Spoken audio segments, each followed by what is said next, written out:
Hello, and welcome to the next talk of today.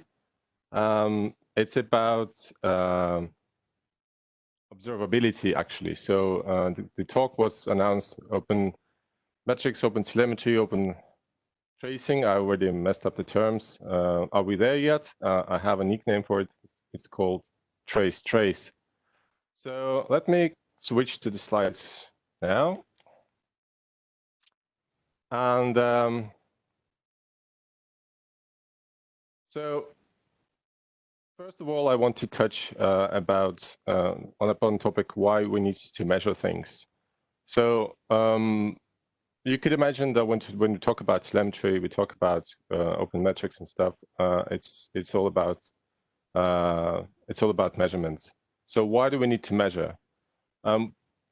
A lot of people entered the world of microservices.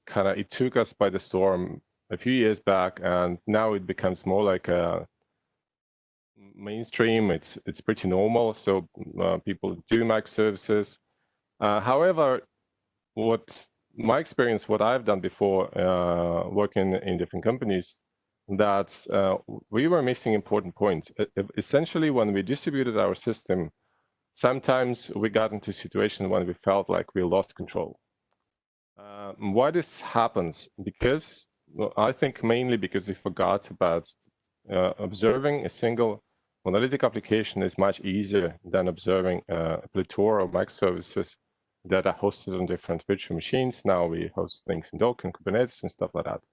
So first of all, basically, despite all these bullet points, I can happily skip them. You need to know about the problems before your users do, and this is essentially why we need to measure things. It's the worst thing that could ever happen is that when you deploy something in production, preferably on Friday night, because of course you want to go and drive to the mountains, and then in the middle of your drive or the next night, someone calls you and says that nothing works. And the worst thing that can happen is the customer calls you. So another thing is that I mentioned in one of the bullet points is that measuring the usage of certain things like click on the page and a certain number of execution of certain commands, maybe some queries and API calls can actually help you finding out that something needs to be sunset because it doesn't worth supporting anymore because nobody uses it. It's a very helpful thing to do. And my click is not going well. Let me just do it old-fashioned way.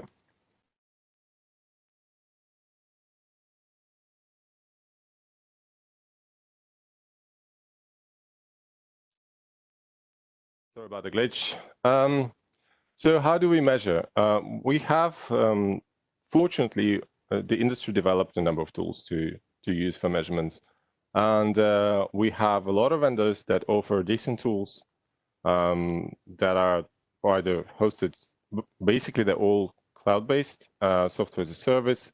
I personally used New Relic a long time ago, and now I use more Datadog. Every cloud provider has their own tools that help people that work with that particular cloud to observe things. But of course, when you go that way, it becomes harder to, for example, go multi-cloud or entirely migrate to another cloud. However, there are ways to do that in a vendor agnostic way. And today we have, for measurements, in particular, for metrics, we have OpenMetrics as more or less a standard. And tomorrow, I don't think OpenMetrics will ever disappear, but also OpenTelemetry comes that can help you doing that. And then if you implement this standards, then you are more or less vendor agnostic. So it's not helping me, this thing.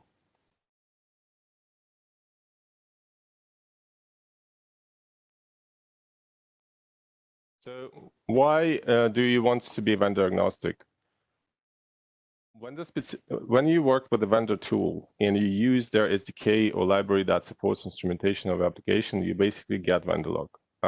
as with anything, you need to evaluate pros and cons. If you say, I'm going to marry these people and we want to live happily ever after, then you probably have no problem with using vendor tools, because they are actually pretty cool in terms of performance. They're optimized and they give you all the possibilities of vendor tools. However, as I mentioned here, not all the vendor libraries are open source. Datadog, for example, is better than others, but like New Relic library, I'm not sure if it's open source. At least for .NET, I wasn't able to find the repository. Some vendors require you to install things everywhere that you run your application, like in Docker container or in your VMs, in order for instrumentation to work.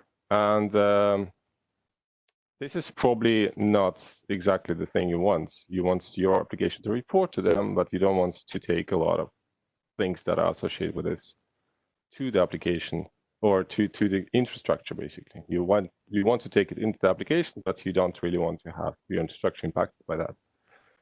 And what I've seen, of course, vendor try to make things easy, and therefore they introduce a lot of magic. Or things like GVM profiling, CLR profiling, auto instrumentation. The problem with that, you never know really how it works unless you go to the source code, try to understand. Sometimes it's really going to trace too much and impact performance of your application. So basically, I would prefer to be in control myself. Yeah, I think I will struggle with this all the way.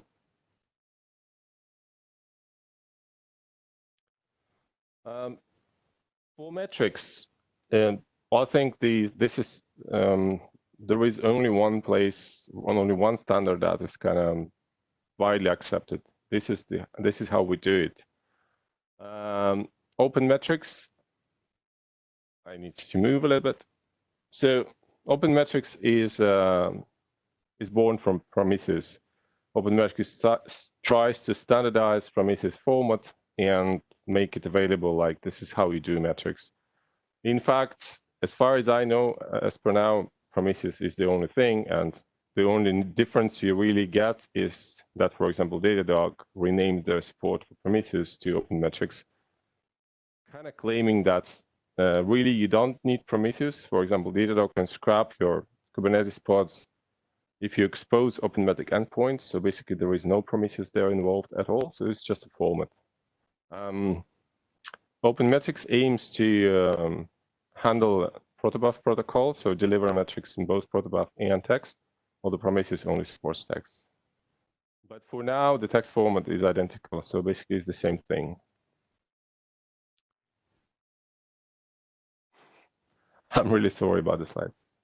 First time I use this tool, and I probably never should do that.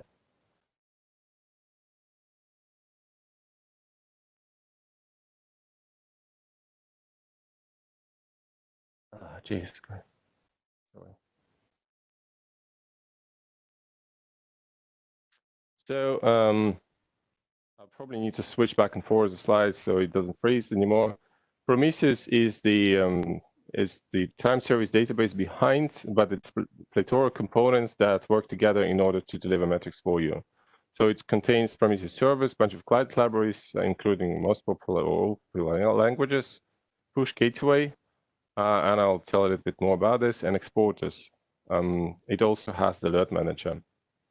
So this is how Prometheus looks. It's their picture, it's not mine. You could see Grafana over there, right here. So Grafana is actually the visualization tool, and we will get to it in a bit. So why Prometheus? Prometheus is open source and free to use. It's being widely used like everywhere. Everyone who starts with Kubernetes gets Prometheus on board. Tools like Rancher, they use Prometheus out of the box, so they basically have their own installation of Prometheus for Kubernetes monitoring. It has a lot of stuff to do with Kubernetes, predefined dashboards and stuff like that. There are a lot of libraries that support Prometheus, and there are a lot of exporters that help you export metrics from your infrastructure to Prometheus, so you can build dashboards and alerts for infrastructure as well. It's not for your applications only. And Prometheus, where always like scrapping your prods for metrics if you specify special annotation in your deployment file, and you get kind of metrics for free if you expose them. Now people move to Prometheus operator. I'm not going to cover this in details. So now I need to step out of the slide and just talk about what kind of metrics we have. OpenMetrics support 2 primitive metrics, which is count and gauge, and 2 aggregation metrics, histogram and summary. I would say I never use summary myself, but histograms are very useful to catch the performance. Counters are usually useful for seeing how a system sort of accumulates, how its system is being used accumulatively, so it only increments. And gorgeously, they can change freely, so it's usually like CPU consumption, memory usage, queue size, and stuff like that. So we use in production first 3. The summary is not that much different from histograms, just calculates quantile like 95% percentile in sliding window. So, and you do it on the client. Although for histogram you would want quantiles as well, but you do it on the server in a query, means that you shift the load on the server. So it's much cheaper to run histograms on the client. It's a bit heavier on the server, so it depends on what you want.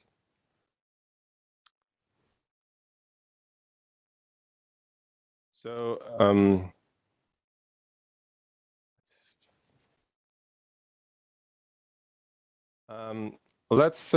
let me ask you a question. So how many of you are using .NET at all? Just shout out. Write in the chat.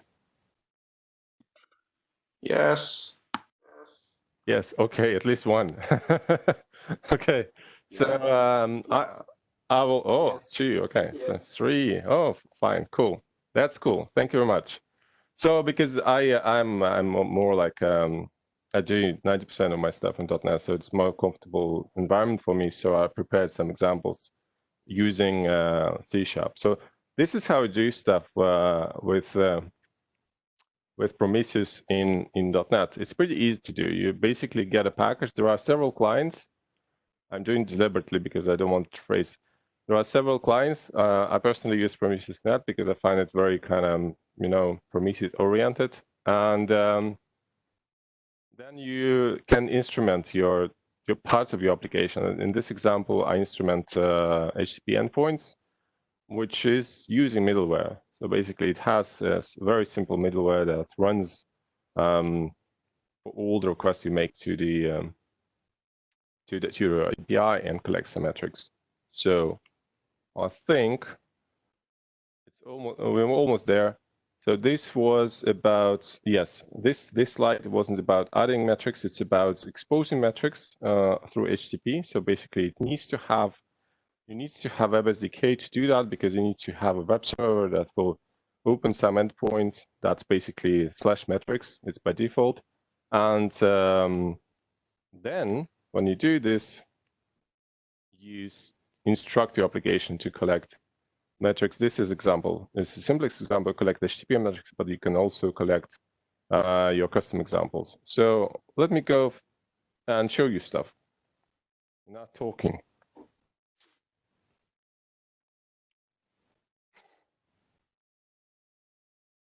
So I have this simple application in front of me, and it contains 3 projects, and I will only show the first one for the moment.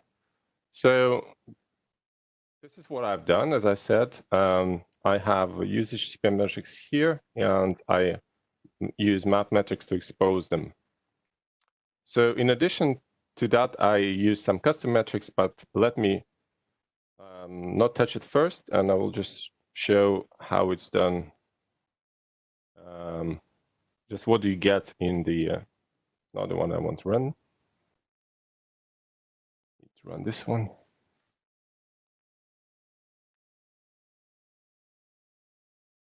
So this is a simple web API. It has one controller with several calls, several API calls, and I'm going to use the get for now. So this one. This is a simple one. It doesn't go to any database. It's probably known to you because when you create the HTTP web API application with WebSDK and .NET Core, you will get it. out of the box. So, and then I added Swagger. So I have these 3 endpoints, and I'm going to try it out. Now, if you can, if I go to localhost 5000, which is the metric endpoint, you can see there are quite a lot of metrics that already produced. These are CLI metrics, so virtual memory, CPU seconds, blah, blah, blah. So quite a lot of stuff already without even engaging with the API. So here, if I start calling this API, I will do several calls, and then I go to metrics again, refresh. What you see is this. So this is, for example, the gauge. So it just measures the number. This is histogram. So histogram gives you quite a lot of details. So it tells this is a controller, the weather forecast controller. This is the action, and it distributes the measurements to a bucket. So how many calls were completed within a certain time period. So this is pretty meaningless, but as soon as you put it in Prometheus and you put Grafana visualization on top of that, you will have a lot of sense from the metrics. This is basically how we do it. If you wonder why this controller is empty, no action, this is when I call this particular page. So you can see that 1 call has been made. So if I refresh it, it will be 2. And this is for the API. So if I just go here, call it again, refresh the page, and it will be 7 calls in total.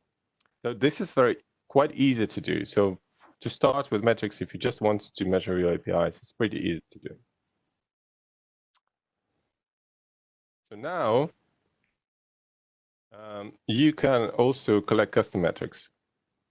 Prometheus Net client allows you to create custom metrics quite easily. You can put them in static variables in static class, or you want to kind of keep them close to the actual operation. It's up to you. So what I usually do, I create such metrics. For example, they all need to have a specific name, and metrics also have labels. And in this particular case, I always prefer to have a service name or app name label, because how else would you find out which microservice you're actually measuring? Because all metric names are identical, especially HTTP metrics. And this is a custom label. For example, this is a collection name, and because I want to measure MongoDB in this particular case, and I would find it useful to keep a collection name as a metric, because if I go to different collections, I probably get different times and stuff like that, and I want really to measure those operations. So the next would be that you could create a generic wrapper. That's what I usually do as well. So I create the wrapper for asynchronous calls, and you just give it delegate, and you give it a metric to kind of measure requests. And the next thing you do is give it a counter, which is optional. So if you want to measure a number of errors, for example, that occur in this call, in those box calls, you can do that. And you use the normal stopwatch. So that's nothing special about it. So let's see. And then you measure the actual operation. So here I call the measure method of the this thing that I just created, this method, this function, and I then give it a delegate which executes the operation, and I give it 2 metrics. So there's 2 metrics that I created before. One is the histogram, and another one is the counter. So I hope that the counter will stay low, because error counter, I don't want any errors, and I want to measure the time, what time it takes to execute those operations. So how my database is performing. For example, if I forgot to create an index, then my database will be slow and my users will suffer, and I definitely don't want that. So you might also get to use implicitly. So this is a very explicit call. You just put it there. Instead of calling database directly, you wrap it in the measurement function. You can also use it implicitly if you can hook to your infrastructure, like MongoDB has several hooks, and you can measure calls and provide metrics out of the box. And it gives you some information in those calls, like collection name and database name, that you can use for metric labels. So now get back to the demo. Over here in this application, I also have another controller or another operation, which is a post. And post creates a new weather forecast, completely identical as before, but it puts it in a database. So this is a normal operation. So there is nothing happening here. I have no measurements. So I can just use it over here. Just close this one. And if I do the post, find out, execute, execute. If I refresh the metrics again, so you can see that post starts to appear. So I have 4 calls, but there is nothing about my calls to the database, so they're not being measured. This is the total time. So you can see that this it's pretty fast, basically. So it goes pretty normally because everything runs in Docker container on my local machine and goes directly to memory. But I want to understand how my database is performing. So to do that, I'm going to do the following. So as you can see here, I configure my metrics. This is a static class. It's preference. You can decide to do it this way or other way. These are the buckets. We kind of figured it out, how buckets need to look. It's a different buckets than, for example, Prometheus Net uses for automatic instrumentation, but we find this one particularly useful. And then basically I have two metrics. One is a histogram, another one is a counter, exactly what I showed in the slide before. So how do I use that? So when going to the controller and I create regions, I don't use regions, please don't use regions too. I just did it because I want to hide things from you before I get there. So now I uncommented it and I can maybe delete it, but I keep it. So I wrapped my call to the database, which is exactly the same call as before in the measurement function. So now I run it again.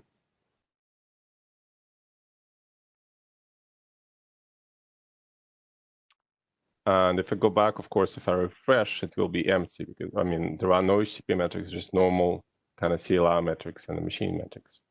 So what I'm going to do is execute some posts again. Execute several times. Let's see what metrics deliver. So you can see these are database calls, and they come with my custom metrics app name, which is a trace, which I configured in the startup, and the collection is weather. And these are number of calls and which bucket they belong to. So none of the calls went to the lowest bucket because it is still a database, so there is some I/O overhead. That means that most of the calls go from 0.25 and beyond. And this is in seconds, I believe. So the number of calls match. So you can see the post, it's 6 calls, and these are calls to the database. So they can be measured separately, which is pretty useful. So let's get back to the slides and see what we actually can do about it. Let me stop the app now. So integral part of actually introducing making sense of metrics is not just put them in Prometheus. Prometheus have some visualization tools which are very, very weak, very sort of basic. It can only serve a purpose to understand if metrics are going in there or not. Grafana is a default, de facto tool to visualize metrics.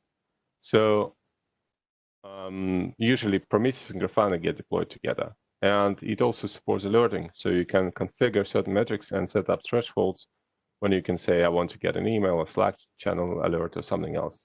There are a bunch of plugins for Grafana.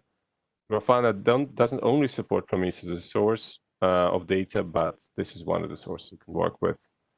And the Prometheus Net project, sort of side project, they have a side project that has a collection of dashboards, and this particular dashboard is basically measuring HTTP requests. So this is pretty useful. This is some CLR metrics also here, garbage collector, memory allocation, number of threads, and requests and flights, and the duration of HTTP requests. Of course, you can start splitting them out because you want to know which applications you are tracing, or measure which controllers you're most interested in, and stuff like that. So it gives you a lot of flexibility. The problem there, of course, comes when you start to have hundreds of dashboards. So how would you do them? How will you even see them? I mean, people have tons of screens and stuff like that, and then you maybe start aggregating things. By the way, in Prometheus, you can aggregate histograms, but you cannot aggregate summaries. So aggregation of histograms might give you some interesting possibilities. So, slides. Now, I strongly believe, now that's where we started. So we started with metrics, and we went further, and we understood that metrics are not enough. And everyone were talking about OpenTracing, like OpenTracing here, OpenTracing there, and I didn't know what it is. So we started to look at it, and essentially we implemented OpenTracing in a bunch of applications, and we're pushing our developers to do more. So why? Operations are never executed outside of the context. So if you saw the HTTP call that I just made, the HTTP call also called a database. So it might do something else. It might do a call to another service. It might send a message and stuff like that. So how do you find out that those, for example, two individual metrics actually belong together? How do you find out how your HTTP call or a message handling a single message, how long does it take in total? Because just running a consumer for that message is not enough. Sometimes it produces other messages. It goes beyond the boundary of this process, and you need to know a bit more. So in this case, you start thinking about how would I put the context on all those calls, how I can consolidate them together, how I let this context cross the boundaries and get them of the process so I can work with the plethora of microservices. And at the end, I want to have some correlation so I can actually find out how they belong together and how they work as a system, because we're not talking a system as a specific service. A system is a combination of services sometimes. So context is what's important. So you need to kind of move context further down in the execution pipeline. And you need to correlate the calls, the operations, and you need sometimes to cross process boundaries if we talk about microservices. And I probably know the trick now. I need to move mouse. Yes, good work. All right. So systems are complex, and in this particular case, this is a tree of execution. So we got HTTP post, it does some DB read, and then it does some update and writes in the database back and publishes a message, and the message consumer reads from database and writes to the database. Oops, that's squeeze. So remote calls and messages can cross boundaries of a single process, and you really want to combine them in a single sort of picture. So OpenTracing, what does it do? OpenTracing is not a library. OpenTracing is not an application. OpenTracing is the API specification for distributed tracing. It contains, or like the repository of OpenTracing has a lot of language-specific libraries. Vendors provide their own implementation of OpenTracing or shims to their own tracers to actually, for you to use OpenTracing API, and for them to translate these traces to their own specific infrastructure. And there are a bunch of contrib libraries for different pieces, like for MongoDB, for RabbitMQ, whatever else, and for middlewares like ASP.NET Core Web API, or, for example, Mass Transit as a messaging infrastructure middleware. So for .NET Core, for example, there is the OpenTracing library. This implements the API, the standard API that OpenTracing defines. But it doesn't give you, so basically what you can do with this, you can collect traces. No, you can't collect traces. You can create traces, and you can associate them within the process, but you cannot collect them. So there are wrappers for OpenTracing. For example, Elastic APM has one, Datadog has one, and probably others do as well. And there are packages for ASP.NET Core, MongoDB, SQL Server, and so on as a contribution libraries. Move the mask. So let's get to the terminology, and I'm getting out of the view. So what is a trace? A trace is a whole distributed operation, goes from the initial call to your system. So basically, this is where your data or the call enters your system, and it might contain a number of individual connected operations, which are called spans. Trace doesn't exist as an entity. Trace is represented by the trace ID. It's basically the way to correlate spans together. And span is a physical thing. It represents an individual operation, and they are connected like the child can have a parent, the span can have a child, and that span can have a child, and so on and so on. So they form a hierarchy. Span has a piece of state, so span is a stateful object that actually exists, and you can attach things to spans. There is even a possibility to attach logs, but I never encountered any. Well, there is one I know that can process logs that attach to spans, but for example, Datadog doesn't. Mainly you use something else for logging. So usually the span state must have operation name.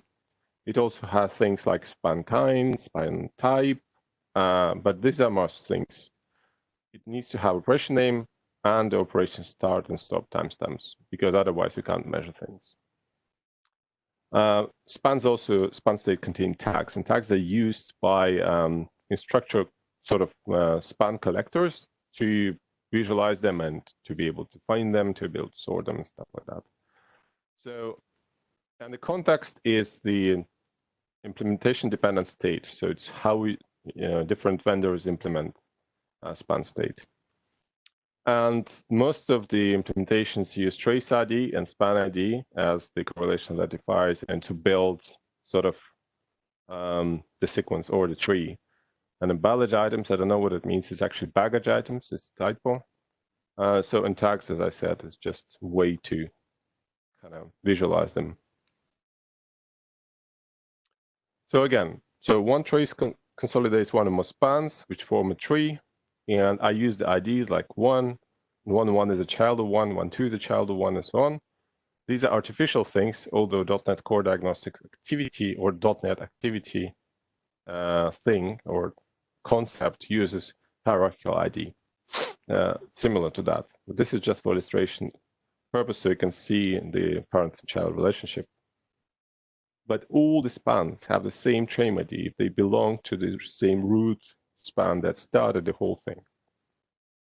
So if it doesn't make sense, I will still I will show you really quickly how it works in real life. But this is some pictures that I find quite useful, and you can find down there where I found them. So this is, for example, a whole picture of executing the operations. So there is an HTTP call over here. So, and then we start the first span. This is first span. Then it goes to load balancer.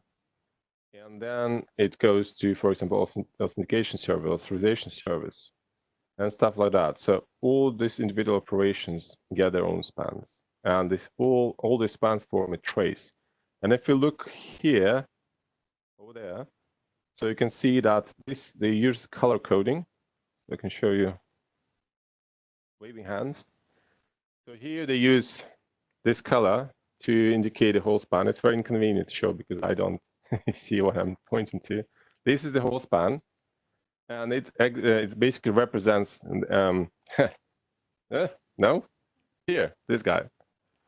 So this is you can see the colors, and they match. So basically, it was very useless for me waving hands because I don't know where to point. So I better point here. So these two are the same. They just, when they put on the timeline, they make a lot more sense because we know the start and the end timestamp. We know how to visualize them, and the going from top to bottom basically forms a hierarchy. So if we cross the process boundary, so the parent span, it ends in the service that's initiated it, and then the context being transformed to and put somewhere in the metadata of your message or HTTP call or whatever, and with that call, with this metadata, it's moved what that context actually gets delivered together with your call to another service, and then it gets extracted from the metadata, and on that side you say, okay, is there metadata for the parent span? Yeah, oh, look at this, I have some metadata, so let me kind of recover the parent span in my process like it's existed from before, and I start my new span as a child of that parent span.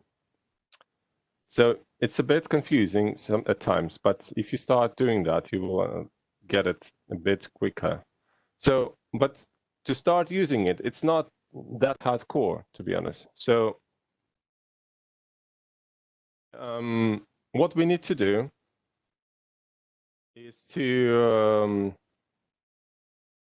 for example, in this particular case, I'm using OpenTracing contrib.net core, which traces quite a lot of things. I just need to register this in the NDI container so it all gets kind of wired together. There is no magic there, though. You can easily read the code and find out what's going on.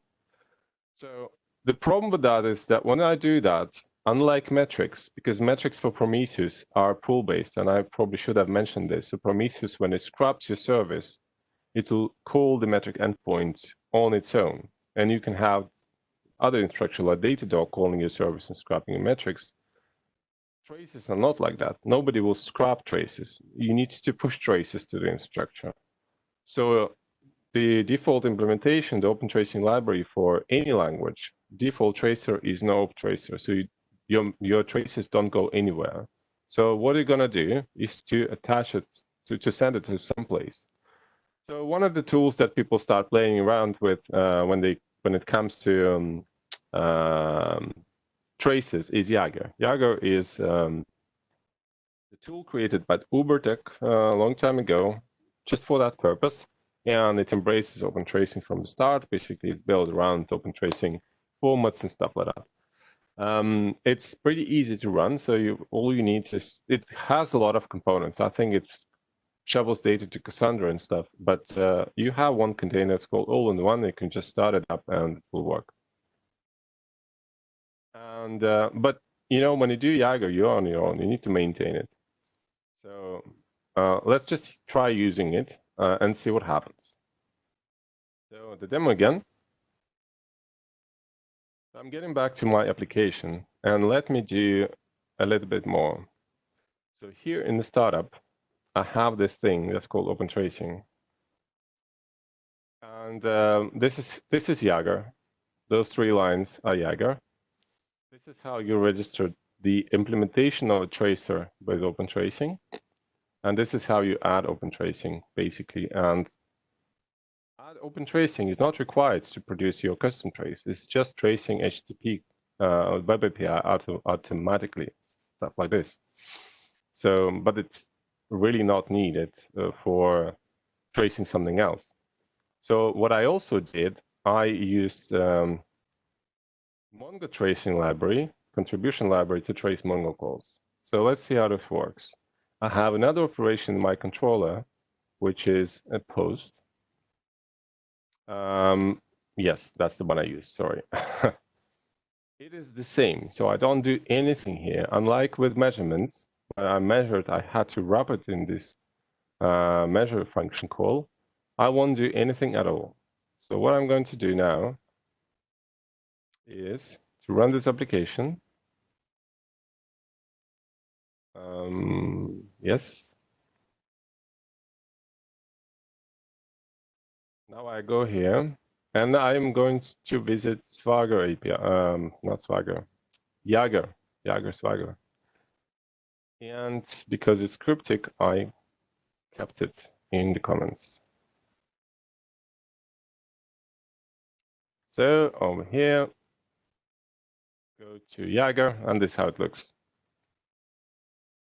Because I was running this app before, I have some traces probably over here. Yep, but I will do some more. Just you can see that they come. I don't need metrics anymore. It worked with the post. So I do some more posts. Bum, bum, bum. And now I come here, I do again. And there are more traces. Traces don't come immediately. There is a bunch of work being done to batch them and stuff like that, and sample them out as well. So not all traces actually reach your structure, but basically you get most of it.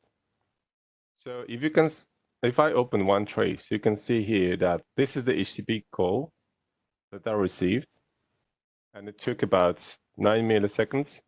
As part of this call, it went to the controller. So basically, probably there is some serialization work, some routing and stuff like that. Over here, I called Mongo insert, and this is where I return the result. So it's very, very useful to have it. And look at this. So if I click here, I have a lot of stuff that help me to analyze what's going on. So I have a process, my machine, stuff like that, and I have information about the HTTP call. There is a log entry as well, so it gets associated with the logs. No, it's not associated with the logs. It's basically Jaeger connects to .NET Core logging structure and put logs inside the span as well. And here, what I did, I actually called Mongo insert, and you can see quite a lot of things are going on. So this is the Mongo statement, this is the host name, this is the instance and stuff like that, and the process information. So a lot of information can be actually fetched from the span. So, and it's up to you what you put in the span. This is just the default stuff that the contribution library puts in there, but you are free to put anything you want. So as you can see, it looks not that scary as on the slide. So that's why I was eager to show it to you. And it's very cool. So let's get back over here. And we are still in the same process, right? So it's not that distributed. So let's make it distributed. So what I have another project here, and some other part that's hidden. What's hidden is configuration of mass transit. Mass transit is very popular free open source messaging middleware for .NET, and I again use some contribution library to do both OpenTracing and collection of metrics. Metrics went to the core mass transit library that was originally my package, and I gave it to Chris. Now it's part of the mass transit itself, and probably we will create one for mass transit, but this is good enough. So the second application has exactly the same configuration, but it has an endpoint, the consumer of that message that we're going to send. And here's the consumer. Basically, it does an upsert of the very similar documents to another collection and another database. So it's very simple operation done in very similar way as the controller itself. But in order to make it distributed, I will ignore the post controller, and I will use this one, which creates exactly the same object as before, but instead of putting it in the database, it publishes a message to RabbitMQ. So let me run this application. So I have now two services running at the same time, and I can look at their metrics.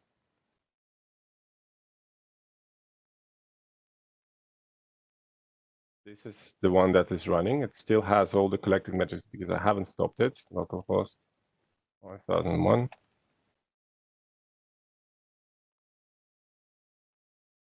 So this is completely empty because it has no calls yet. So let me use the put thing, and I can execute it again several times.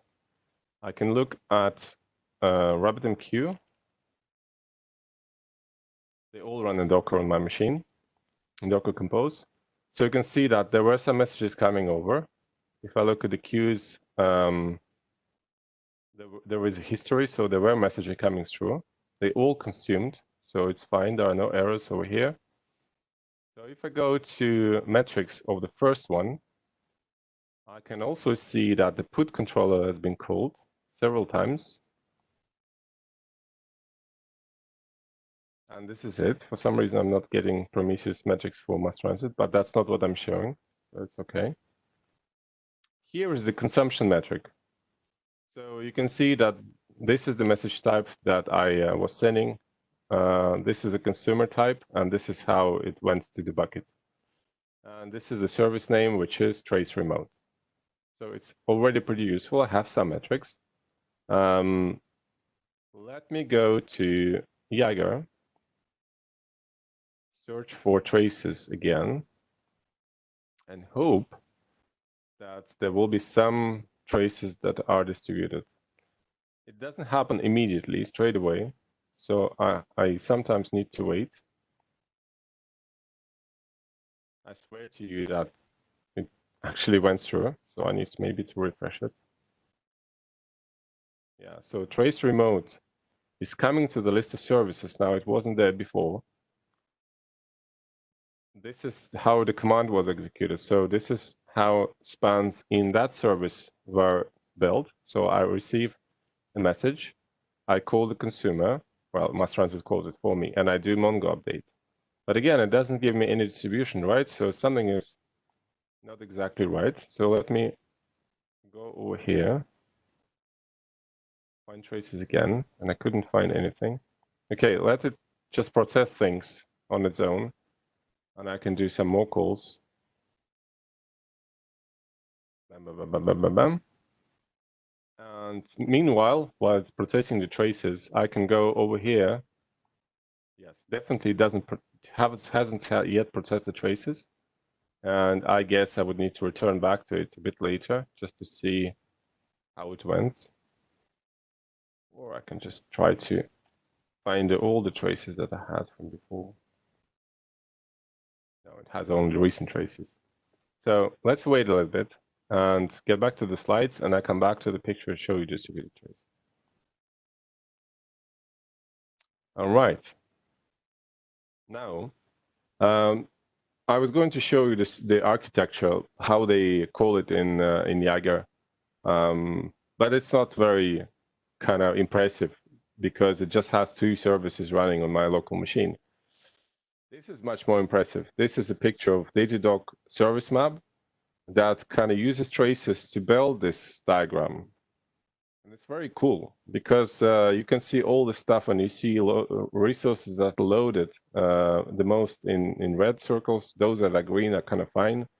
And it has connections between them. So all the distributed operations going across service boundaries or reaching out to the database. For example, here you have the store. There's probably a web application that has an icon of web that goes to Mongo. Mongo represents a separate service, and it goes back and forth. And there is a product recommendation service. There is a queue in Redis and stuff like that, and they all talk together. And the size of the ball or the circle identifies how many requests the service gets. It's really cool. And if you look at Datadog in production, you point into one thing, you can zoom in, and it will also draw the lines. So it kind of indicates with dashed arrow where the requests are going to. And maybe we have time to show you the production. And this is what's called flame graph. It's very similar to Jaeger. So Datadog and other tracing providers or vendors, they can build this kind of graphs. This one is not really distributed as such. I mean, it doesn't go sort of this call, the initial call, still kind of lasts until the end. Typically, this for me is a sign of some sort of distributed monolith. So there's a lot of RPC calls going between services. And if you have more distributed architecture with messaging, this call will end. So it doesn't represent the trace, it represents a single parent span. And then some calls will be added at afterwards. So it goes further and further and further and so on. So, and that's pretty cool to see. Now, I want to, since I touched, let me see if Jaeger actually catched up. And it didn't. I have no idea why.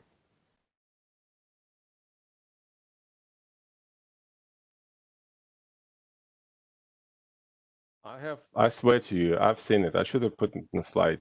It was actually putting it in properly in a distributed trace. It's a demo effect, so I'm sorry about this. You see, it doesn't connect it. So if it would connect it, they will pop up here together on the system architecture diagram connected. So somehow it didn't work, but it actually works. It should be. So something is apparently wrong. Maybe over here I can see something. Yes, there is a warning. It says that invalid span ID. Skipping clocks. Yes. So it couldn't find a parent for some reason.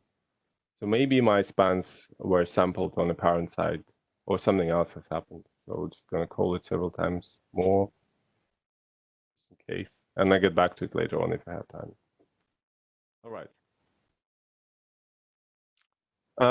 So I mentioned OpenTelemetry in the title of the talk. So, but I want to give you some overview of what's going on at the moment in observability space in terms of initiatives that are open initiatives. So not really vendor specific. So there is OpenTracing that we covered. It only works with traces and rudimentary logging.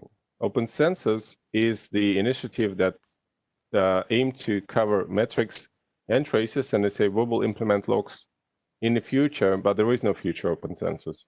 OpenSensus roots in Google Dapper product, and they have a paper about it. You can find it very easily on OpenSensus website. But they decided to merge with OpenTracing and form together an OpenTelemetry initiative that will cover metrics, traces, and potentially logs. I get back to it as last. OpenMetrics will survive, definitely. Prometheus is based on OpenMetrics. Basically, this is Prometheus standard. They only aim to make Prometheus metrics format the default one for metrics. So Prometheus and Grafana, the sweet combination, I think it will continue to exist. It's not going anywhere. But vendors of cloud observability kind of tools like Datadog and New Relic, they start to adopt OpenMetrics in terms of like they can receive it instead of Prometheus. You don't need Prometheus anymore, and they can build graphs for you instead of using Grafana.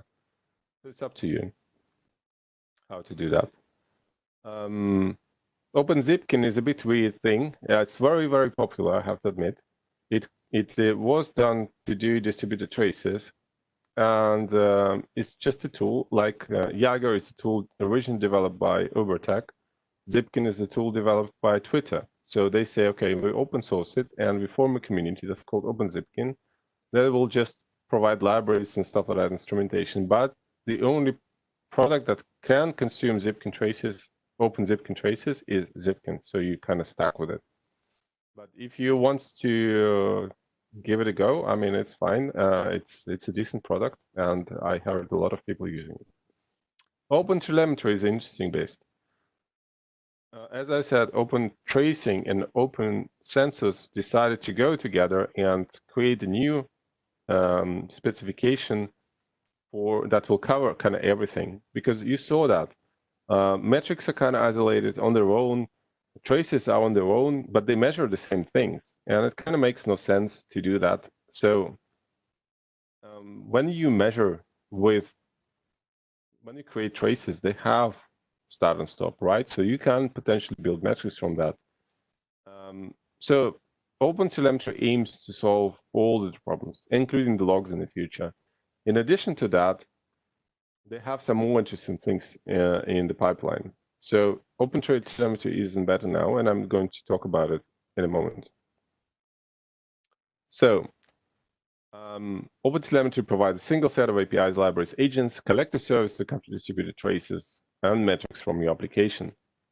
So most likely it is the future of observability, but it's a bit too early to start jumping in this wagon. I think if you really want to have something in production, you would be just as well very in a good position using OpenMetrics and OpenTracing.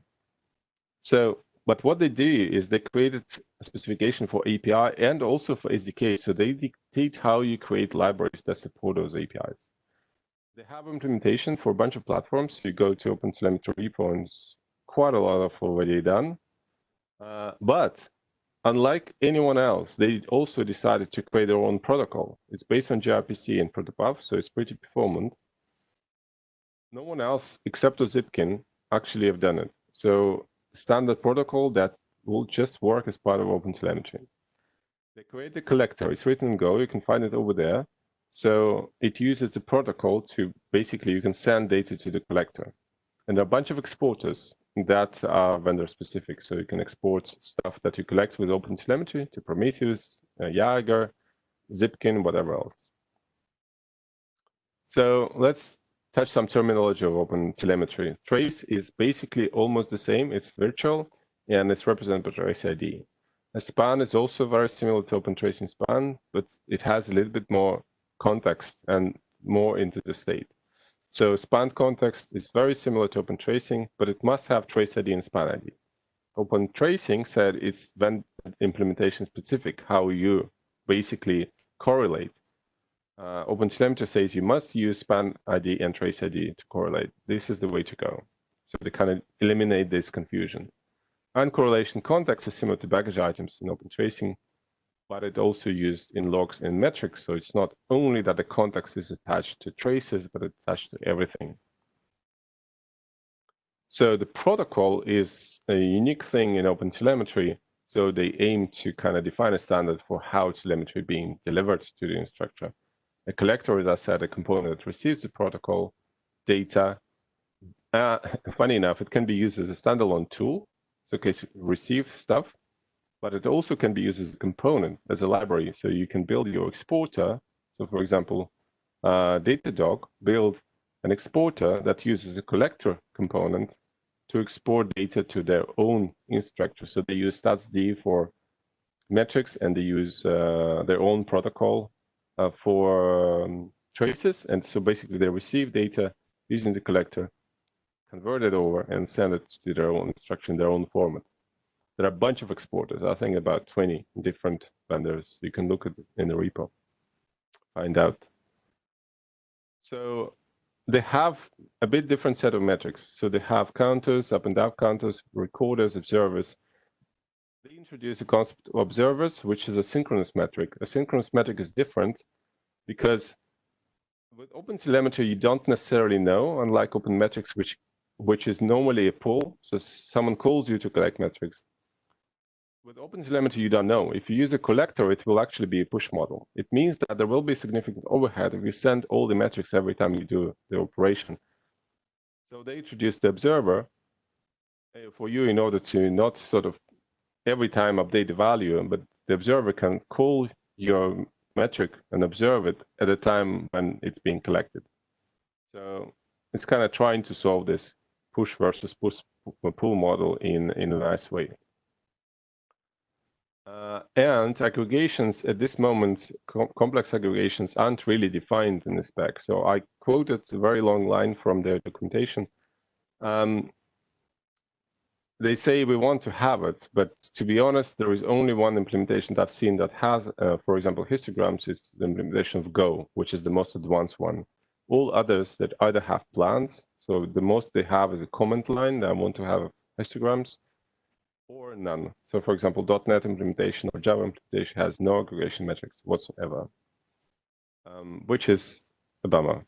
So it's really a big thing that needs to be done. So in .NET, since there are a bunch of people saying they are .NET developers,